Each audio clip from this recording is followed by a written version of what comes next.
কর্মরত অবস্থায় Durgapur project limited কারখানার 7 নম্বর ইউনিটে কুলিং টাওয়ারের উপর থেকে পড়ে মৃত্যু হয় দুই ঠিকা শ্রমিকের। সূত্রের খবর, দুই ঠিকা শ্রমিক উমেশ সাউ অন্ডালে বাসিন্দা এবং অপরজন পিন্টু কুমার ঘোষ দুর্গাপুর ইস্পাত নগরীর বি জোনের বাসিন্দা।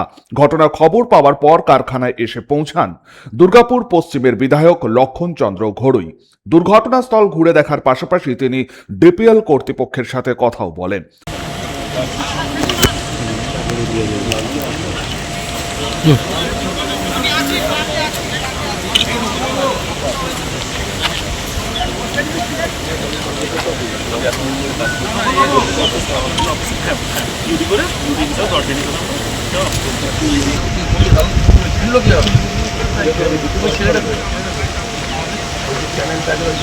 বিএমএস এর পক্ষ থেকে ডিপিএল কর্তৃপক্ষের সাথে কথা হয় ও ক্ষতিপূরণ সহ পরিবারের একজনের স্থায়ী চাকরির দাবি তোলেন তারা।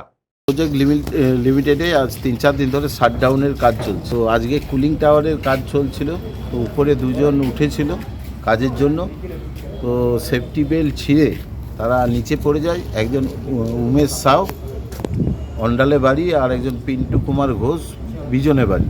বয়স আনুমানিক একজনের 54 বছর আর একজনের আপনার 49 বছর।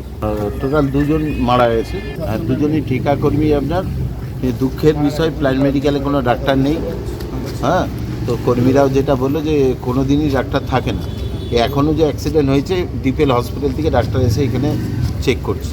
আমরা যেটা দাবি রেখেছি, কন্ট্রাক্টর এখনও এসে উপস্থিত হয়নি।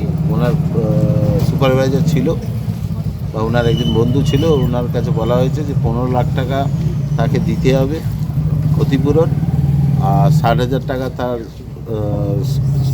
সব কাজের জন্য, বাণিজ্য কাজের জন্য। আর ডিপিএলকে বলা হয়েছে, ম্যানেজমেন্টকে, একটা পার্মানেন্ট চাকরি। আর আপনার যতদিন না ওনার পার্মানেন্ট চাকরি হচ্ছে ততদিন যা মাইনে আছে ওনার ফ্যামিলিকে দিতে হবে। আর আপনার আমরা দাবি রেখেছি 3 দিনের মধ্যে চাকরি দিতে হবে। সেফটির অবশ্যই গাফিলতি আছে, কেন কি আপনার কলমের সেফটি নেয়, বড় বাজার থেকে 150 টাকায় কেনা মাল। কারণ সেফটি বেল্ট থাকলে মানুষ হ্যাঙ্গিং হয়ে যায়, কিন্তু সেফটি বেল্ট ছিল না বলে এখনও উপরে একটা হাত ঝুলছে, যেটাকে ম্যানেজমেন্ট বা ফায়ার ব্রিগেড কেউ নামাতে পারবে না বলছে। তো আমরা এসডিআরএফকে ফোন করার জন্য বলেছি, তো সেটা ডিসিশন নিচ্ছে প্রশাসন। মৃতদেহ ময়না তদন্তের জন্য নিয়ে যাওয়া হয় দুর্গাপুর মহকুমা হাসপাতালে। কারখানার তরফে শুরু হয়েছে বিভাগীয় তদন্ত। পাশাপাশি দুর্ঘটনার কারণ নিয়ে তদন্ত শুরু করেছে কোক ওভেন থানার পুলিশ। সাধন রোজ, 99 নিউজ বাংলা, দুর্গাপুর। আপনারা দেখছেন 99 নিউজ বাংলা। বদলাবো আমরা।